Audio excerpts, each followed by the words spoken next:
Voilà, donc je vais un petit peu donc là approfondir. Donc bon, l'extrait a dit un petit peu ce que j'avais dit avant, mais donc là je vais aller un petit peu plus dans le détail parce qu'il parle aussi de la cybernétique, donc d'une façon, enfin c'est un documentaire enquête, hein, donc il part d'un fait divers de scientifiques qui ont été assassinés par un surdoué mathématicien, enfin, aux États-Unis, voilà, puis il décline et puis il en arrive donc à ces conférences massives.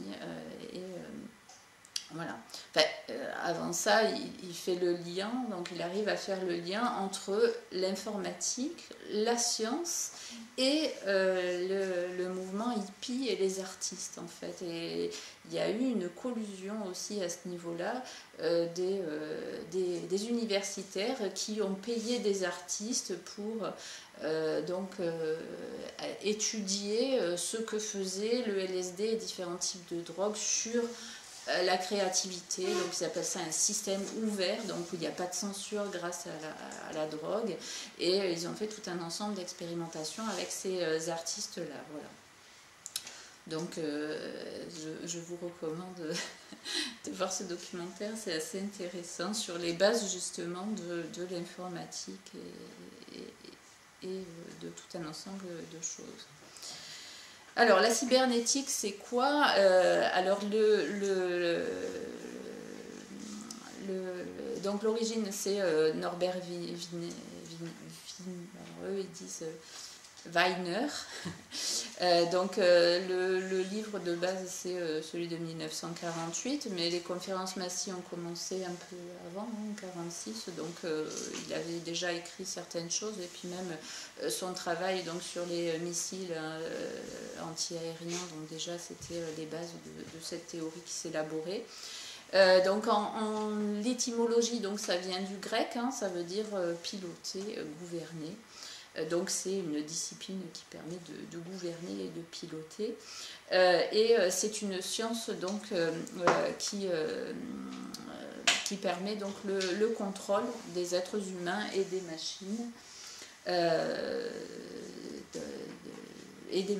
Voilà. Donc on simplifie, donc pour comprendre enfin, le système, on simplifie les êtres vivants et les groupes, hein, aussi les organisations, à une théorie de la communication, donc une sorte donc, et de schéma mathématique. Hein. Donc vous avez là, on ne le voit peut-être pas très bien, mais c'est la représentation d'une boucle de rétroaction qu'on appelle aussi feedback. Hein. Donc l'idée c'est justement qu'un système c'est quelque chose qui traite de l'information. Donc il y a des entrées, des informations qui rentrent et puis il y en a qui sortent. Et puis il y a des rétroactions, enfin, etc. Voilà. Et donc la réalité est vue à travers uniquement le prisme de l'information. C'est pour ça d'ailleurs que les médias ont une importance assez importante et dans ce mouvement-là de la mondialisation et du sens sociétal qui a été donné par les conférences Messi. Donc l'objectif c'est de prévoir et de contrôler donc, le comportement humain dans une logique donc, de guerre froide bien sûr, donc pour éviter le communisme, etc. Donc pour le gouvernement américain, et éradiquer aussi, on l'a vu, hein, le racisme et l'antisémitisme et les guerres. Donc dans un premier temps, ils ont, au niveau de la cybernétique, ils se sont intéressés à savoir comment se maintient un système. Et puis dans un deuxième temps, ils ont plutôt observé, quand on envoyait des informations, comment le système donc, se rééquilibrait pour justement le faire aller à un endroit qui semblait plus intéressant. Voilà. Donc, au niveau donc de la cybernétique, donc cette science-là en fait a envahi quasiment toutes les sciences, mais elle en a aussi créé beaucoup, sur cette logique toujours d'information et de traitement de l'information. Donc il y a tout ce qui concerne l'intelligence artificielle. J'ai plus mon petit acide là. Donc, ce qui concerne, parce que vous voyez peut-être pas bien, c'est tout petit, hein. Donc l'intelligence artificielle, donc avec l'informatique, la robotique, le transhumanisme et Internet, hein, donc qui sont venus de là. D'ailleurs, il faut savoir que ça vient notamment de l'armée américaine. Internet vient du projet ARPANET, donc, qui a été à la base donc, pour simuler et au niveau des radars, etc. D'ailleurs, dans le Das Nest, ils en parlent. Il y a un employé enfin, un militaire du coup, qui explique comment ARPANET fonctionnait et quel était son objectif. Ensuite, alors évidemment l'informatique, hein, puisque on voit dans le documentaire hein, que déjà ils utilisaient les systèmes de traitement de l'information en pointe, et donc il y a eu pas mal de financement à ce niveau-là, notamment au niveau du gouvernement américain. Ensuite, donc ça, ce sont les sciences cognitives. Alors cognition, c'est le savoir, hein, donc c'est tout ce qui concerne le cortex. Elles sont nées donc, à cette période-là. Donc c'est tout ce qui concerne la neuroscience, les neuroscientifiques, donc aujourd'hui à base d'IRM, de scanners, etc.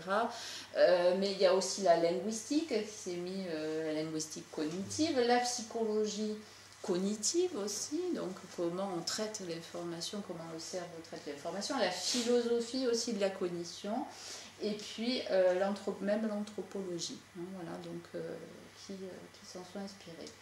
Ensuite, vous avez... ah oui, alors sur peut-être les sciences sociales, alors je l'ai reçu il n'y a pas longtemps, mais en fait, je me suis basée beaucoup sur un texte, alors un petit peu compliqué à lire, parce qu'il y a toutes les bases philosophiques. C'est en fait Baptiste Rapin, qui est maître de conférence à l'université de Lorraine, donc à Metz, et plus précédent, il est à l'Institut d'administration des entreprises, et il dirige le master de management ressources humaines et organisation. Et il a écrit donc ce livre qui s'appelle Au fondement du management, et il parle aussi des conférences massives, il parle aussi de la cybernétique. Donc c'est une des sources sur lesquelles je me suis basée pour faire ça. Donc, notamment, donc, il évoque Jean-Pierre Dupuis, qui a écrit donc, aux origines des sciences cognitives. Donc je dois lire aussi, puisque voilà, moi étant de la psychologie sociale, et c'est vrai que je fais aussi de la psychologie cognitive, etc. Ensuite, alors... voilà. Alors après, tout ce qui concerne aux origines du management, hein, donc en effet ça vient de la cybernétique, donc tout ce qui concerne le courant des ressources humaines, la qualité totale, tout ce qui est les labels, etc. Les RSE, c'est la responsabilité sociale des entreprises, hein, et puis tout ce qui est les sciences de gestion, hein, donc le contrôle de gestion, etc. Il y a une conférence que je vais faire d'ailleurs sur le contrôle de gestion. Et puis, dans 15 jours, je vais faire une conférence sur justement comment les ressources humaines, donc le management, cette logique cybernétique, a fait disparaître notre tradition française, je dirais. En tout cas, moi, comment j'ai été formée à la fac, hein, comment j'utilisais tout ça, et comment cette façon de voir le travail, où chacun pouvait trouver sa place dans la société, qui n'était pas dans une logique eugéniste où c'était les meilleurs où tout le monde faisait tout et puis que c'était les meilleurs qui y arrivaient, mais c'était vraiment moi qui travaillais dans l'orientation professionnelle dès chaque personne, et c'était la demande de l'État français qui finançait l'AFPA pour ça, pour faire des formations, mais aussi aider les gens à trouver un métier qui leur corresponde et dans lequel ils puissent se trouver à se développer et donner le meilleur d'eux-mêmes aussi, dans une logique pareille de rendement social aussi, parce que si les gens sont heureux et puis qu'ils ont un métier qui leur plaise, évidemment, ils sont meilleurs que des gens qui n'aiment pas trop ça. Enfin voilà. Donc c'est vraiment un modèle. Et en effet, donc j'ai participé moi à une thèse de sociologie de Thomas Leviani, donc vous expliquerez ça, donc qui explique les liens justement et la conception de l'humain qu'il y a derrière les traditions françaises et les traditions notamment américaines, hein, le taylorisme, je crois que les temps modernes, etc. Voilà, c'était à l'époque l'État français, voyant que le taylorisme générait des maladies professionnelles, des accidents, du travail, etc. Donc c'est doté et a créé la discipline scientifique que je porte, donc l'ergonomie de langue française et psychologie du travail française aussi, pour justement créer l'harmonie au travail. Voilà, mais ça j'aborderai plus précisément dans 15 jours. Et puis la dernière partie, donc c'est ce qui concerne, bon j'ai mis l'ingénierie sociale, c'est-à-dire donc comment en effet on fait évoluer et on manipule au niveau des groupes et de la société. Donc vous avez tout ce qui est le concept des relations publiques, donc ça qui est notamment développé par Bernays. Hein, Bernays, dont j'ai parlé, la propaganda, a travaillé beaucoup avec le gouvernement américain pour par exemple faire passer la pilule pour aller faire la guerre à certains pays, parce que les gens n'ont pas envie de rentrer en guerre, donc en fait c'est ce qu'on appelle les relations publiques, comment on utilise les médias, quel est le rôle des médias justement pour pouvoir faire accepter aux gens des choses qu'ils n'ont pas spontanément envie de faire. Donc le marketing, le neuromarketing aussi maintenant, hein, qui est encore une autre étape, qui est l'alliance entre les sciences cognitives et ça. Il y a Élise Lucet d'ailleurs qui a fait, je pense que ça doit être toujours peut-être sur internet, une émission sur le neuromarketing qui est assez intéressante. La propagande. Alors propagande, pareil, hein, Bernays, il faut savoir qu'un des grands friands des théories de propaganda, là, c'était Goebbels, hein, donc le régime nazi, qui a utilisé énormément les théories et les travaux de Bernays pour arriver au pouvoir et y rester. Voilà.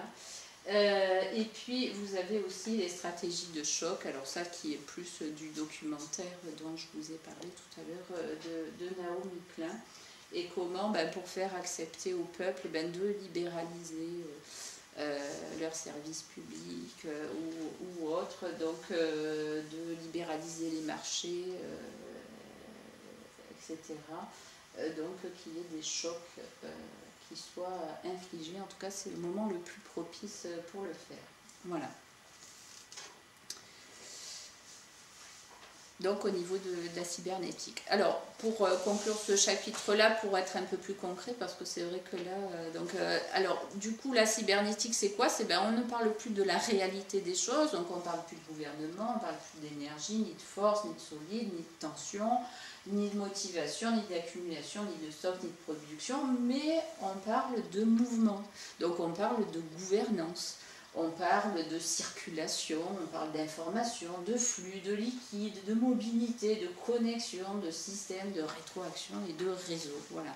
Donc ça donne une idée de horizontale, hein, donc d'interaction, d'information, de choses qui circulent et qui n'est plus donc en relation avec ce qu'on appelle aussi la transcendance, c'est-à-dire ou la verticalité, c'est-à-dire qui est en lien avec la réalité. Voilà, des choses de ce type.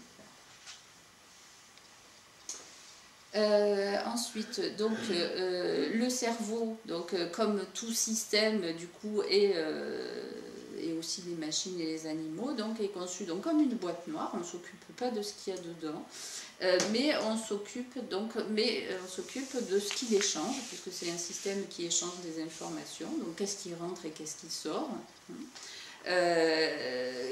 que par redondance, on arrive à imprimer des choses dans le cerveau, par rétroaction aussi, et puis par autorégulation. Et puis, dénué de transcendance, c'est ce que je disais, donc qui est plus lié du tout à des choses réelles, à la vérité, à la réalité, mais qui est plutôt dans l'horizontalité, la circulation, etc., et qui est amputé donc de ses instincts sociaux. Hein. Alors, c'est ce qui est lié à l'autorité, là, on va parler de la personnalité autoritaire, et donc en fait c'est aussi, mais je vais revenir là-dessus, hein, sur justement la confusion qu'il y a entre autorité et pouvoir, avec le livre d'Ariane Villers. Donc ce n'est plus un homme national, hein, il doit disparaître pour laisser la place à un homme mondial. Donc, et puis c'est aussi le déni de la réalité du cerveau qui est assimilé donc comme une machine, et du coup la négation et l'éradication de notre humanité, de ce qui fait qu'on est humain. Alors, je fais une remarque parce que c'est vrai que c'est important, me semble fondamental, c'est que c'est pas nécessaire de condamner l'outil. Les outils sont importants, le progrès est important, l'informatique, enfin, c'est la cybernétique. Moi, on m'a appris à utiliser la systémique pour aider les organisations à trouver des meilleures organisations de travail pour que les gens soient en harmonie et que ça se passe bien. Donc voilà, un outil n'est qu'un outil. Un couteau peut servir aussi bien à tuer son prochain, mais surtout en premier à manger, etc. Et moi, à la fac, c'est vrai que maintenant, avec le recul, en sachant tout ça, je comprends tout à fait la distinction qu'il y a. Et parce que moi, on m'a en effet appris à la psychologie sociale et la psychologie cognitive. Mes profs m'ont toujours appris en respectant la dignité des gens, non pas pour imposer quelque chose aux gens, mais pour les aider. Quand je faisais de l'orientation professionnelle, par exemple, eh bien, mon objectif, c'était d'aider les gens à mieux se connaître, donc à travers des tests, à travers des entretiens pour qu'eux-mêmes prennent conscience de leur parcours, de ce qu'ils ont fait, parce que quand on fait les choses, on ne se rend pas forcément compte, et puis d'augmenter aussi la connaissance de leur environnement, de façon à ce qu'ils choisissent l'orientation ou la branche qui serait la mieux à même de correspondre à ce qui leur correspond. Voilà. Et donc, en effet, les tests voilà, c'est une utilisation notamment des tests de recrutement, etc., qui sont aussi différents de ça. En fait, les théories scientifiques, elles ont pour but d'essayer d'éclairer la réalité, en simplifiant bien sûr, parce que la réalité est très complexe, hein, tout est en lien et tout est... Donc pour que le cerveau, pour qu'on puisse comprendre les choses, ben, en effet on simplifie, et l'objectif donc c'est de pouvoir toujours, en étant conscient de ça, les scientifiques doivent savoir que toujours il faut qu'ils rectifient les biais ou les erreurs que justement cette simplification fait. Voilà. Alors, l'école de Francfort, ils en ont parlé aussi, donc Adorno, le livre donc là sur la personnalité autoritaire, l'Institut de recherche sociale, donc c'était un institut allemand et qui a dû être fermé donc à l'arrivée d'Hitler. Donc ces scientifiques se sont disséminés un petit peu partout, et notamment Marcuse et Adorno donc, sont allés aux USA.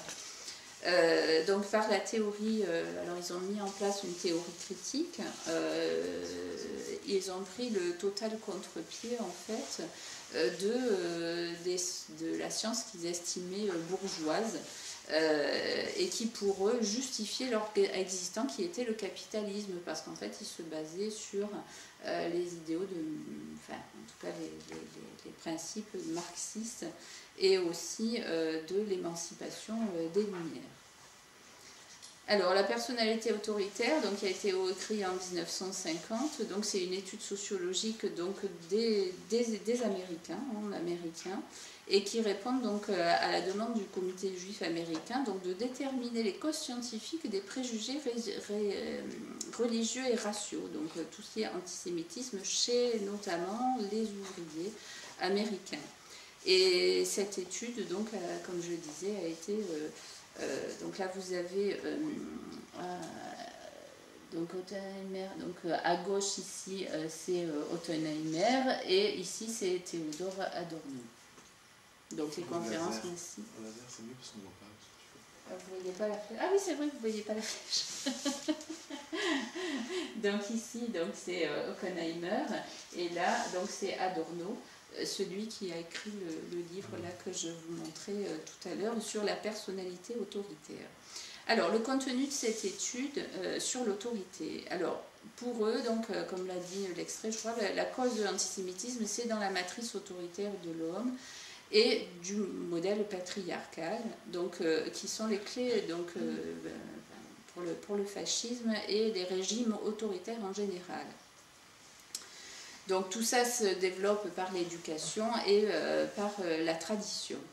Donc l'objectif, donc il y a eu des outils, et notamment l'échelle F, donc F de fascisme, donc qui permettait de mesurer la propension que les gens avaient à être perméables à cette propagande nazie, enfin fasciste en tout cas. Et ils utilisaient pour ça les tests de recrutement, mais aussi les entretiens, etc. Donc leur principe, c'est de changer la nature de l'homme et sa matrice autoritaire pour éradiquer tous les préjugés religieux et raciaux. Ainsi, donc, alors, j'ai un texte, quand on lit les items, donc... ce que je ne vais pas peut-être détailler, mais pour ceux qui sont intéressés, il y a des textes sur le Cairn, notamment des extraits, et puis bon, il y a ce livre. Et bien en fait, les comportements qui sont les plus déviants, donc qui concernent des minorités, ben, deviennent des comportements qui sont conçus du coup comme démocratiques, et par contre ceux qui sont qui disent conformistes, donc ben, eux deviennent des fascistes. Voilà. Donc, ce qui inverse complètement les normes, et ce qui était finalement, par exemple, il y a sur la sexualité, le fait de ne pas de condamner les viols et les agressions, notamment par rapport aux enfants. C'est un symptôme qu'on réfrène une pulsion et que ça va pas, quoi. C'est assez étonnant quand on lit ça, parce que quand on sait l'impact, enfin, et puis moi qui ai fait de la psychologie, quand on regarde les méthodes qui ont été utilisées pour faire ces conclusions-là, c'est assez impressionnant. Et puis d'ailleurs, je vais vous montrer par la suite le travail de notamment Ariane Billéran sur la confusion entre autorité justement et pouvoir. Donc le nouveau sens, alors pour conclure, donc le nouveau sens sociétal issu des conférences de Massy et des USA, donc c'est une société post-nationale et multiethnique, donc qui n'a plus de frontières. Donc c'est pour ça que je disais que l'Union européenne, c'était un petit peu la mise en application de cela. Les principes scientifiques en fournissent donc des outils de construction, donc avec la cybernétique, avec l'informatique, pour le traitement de l'information et contrôler et gouverner les systèmes humains, que ce soit individuel, le cerveau ou les groupes, donc par les médias et aussi le management. Ces outils donc, permettront de créer un homme nouveau qui est anti-autoritaire, donc, et de quelque part rééduquer et domestiquer les humains. Autre petite chose aussi, donc c'est par rapport au Palo Alto, donc c'était la rencontre en fait entre les universitaires, des artistes, des militaires, donc et tout ça donna le développement personnel le mouvement hippie aussi en 68, et puis le courant reichien. Alors dans le documentaire de la BBC là, sur le Century of Self, le siècle du moi, vous avez notamment ce passage entre, donc au début c'était sur les bases de Freud et de Gustave Le Bon, donc la propagande s'est mise en place avec ces connaissances-là. Et puis il y a eu le courant reichien qui est arrivé justement dans les années 60 et qui a complètement changé la façon, en tout cas au niveau du marketing, puisque c'était d'autres connaissances du cerveau qui étaient utilisées. Voilà. Les conséquences, eh bien, en empêchant l'autorité dans les groupes et les peuples, eh bien, quelque part ça crée de l'individualisme, on fait disparaître donc les nations, mais aussi les sagomme les nations et puis aussi les cultures. Il y a aussi donc la manipulation et la rééducation des masses, qui est du coup là on retrouve le paradoxe avec le droit international d'autodétermination, l'autodétermination de l'humain, notamment la Déclaration des droits de l'homme universelle, et puis aussi la non-ingérence et le droit à s'autodéterminer en tant que peuple. Alors que là, c'est l'inverse, puisqu'on veut rééduquer l'ensemble de la race humaine, quoi. C'est une dictature aussi, du coup. On peut dire que c'est une dictature qui est technologique et déshumanisée, parce que tout ça passe par des systèmes de cybernétique, de traitement de l'information, de redondance, etc., pour contrôler ce que pensent les gens, etc. Et la nature humaine, alors c'est beaucoup Baptiste Rapin qui en parle, parce qu'il est allé sur les bases philosophiques, mais Ariane Bidéran aussi en parle. Il faut savoir que notre civilisation occidentale s'est mise en place à partir des principes grecs. Et pour les Grecs, le cosmos, donc la Terre, l'univers, c'était en harmonie. C'est un système qui est en harmonie. Et donc les humains, donc selon le principe de Platon, sont dupés par leur sens. Parce qu'ils ont un cerveau qui est limité. Voilà. Et donc la philosophie les aide à sortir de ça, et la philosophie et la science donc leur permet de connaître mieux leur environnement, etc. Et là, c'est un renversement, un revirement complet par rapport à cette conception-là du monde, puisque là, au contraire, c'est le monde, c'est le chaos, et on va y mettre de l'ordre. Voilà. En rééduquant les gens, etc. Et c'est quelque chose qui est vraiment un changement de paradigme très important. Et au niveau du travail, c'est pareil aussi, pareil pour le management. Il y a vraiment une conception de l'homme et du monde derrière qui est complètement opposée. Voilà. Et alors là, oui, en plus, toute la puissance de... Donc, vous avez la négation du principe de réalité, qui est quelque chose de très important, et du coup qui nie aussi les règles d'équilibre de ce monde, puisqu'à partir du moment où l'homme se prend pour Dieu et que la science décide tout seul, sans prendre en compte justement les éléments réels et extérieurs, en effet, ça amène à ce qu'appelaient les Grecs à l'hubris, ou la démesure, c'est-à-dire qu'on est dans un système qui est mortifère et qui contrecarre l'équilibre et la conservation des équilibres mondiaux. Voilà, et autre chose alors aussi importante, c'est que vous avez à travers l'école de Francfort, marxiste, etc., sur plutôt la libéralisation des mœurs, enlever l'autorité, enlever les cadres, les lois, etc. Et puis le capital, donc avec Friedman, la mise en place donc, de cette libéralisation des capitaux, des marchandises, etc., pour que ce soit uniquement les marchés financiers qui s'autorégulent. Vous avez donc la même une alliance quelque part à travers ces conférences massives pour faire disparaître les États et les normes, hein, qu'elles soient de mœurs ou qu'elles soient aussi